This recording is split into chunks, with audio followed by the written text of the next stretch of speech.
and you haven't bought a home yet and you feel like you're behind in life, let me de-influence you, because I'm a 25-year-old with a six-figure net worth, and people always ask me, Mia, why haven't you bought a home yet? Because technically I could, as a flex or I made it moment, but right now it isn't the smartest financial move for me and my goals. Now obviously I'm not a financial advisor, nor am I a property expert. These are just my own personal opinions based on the data. Number one is liquidity. Liquidity is the ease in which you can get your money back from the asset that you've bought. Currently my money's in the stock market, which I would say is fairly liquid. It's not as liquid as cash, of course, but at any time I can technically sell my ETFs and get my money out. If that same money goes into a house deposit, I can't suddenly just sell a wall because I need the money. With the stock market, I can pull £10,000 out in case I needed it. I personally think in your 20s, it's about grinding, increasing your income and having flexibility with money, because in your 20s, you're going to try lots of different things, maybe live in a different country, etc. Number two is the real cost of owning. Now, people always like to put side by side, okay, if you did a mortgage on the same property that you're currently living in, you'd pay less monthly.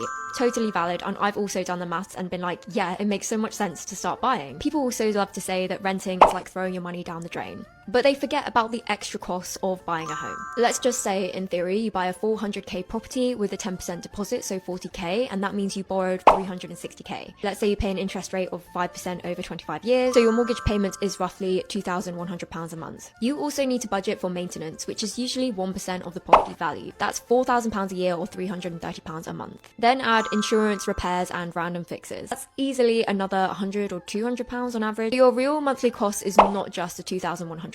And yes, I am aware of the maths. I have a large deposit. I am also going to buy with a partner, which would mean that my monthly cost would go down significantly.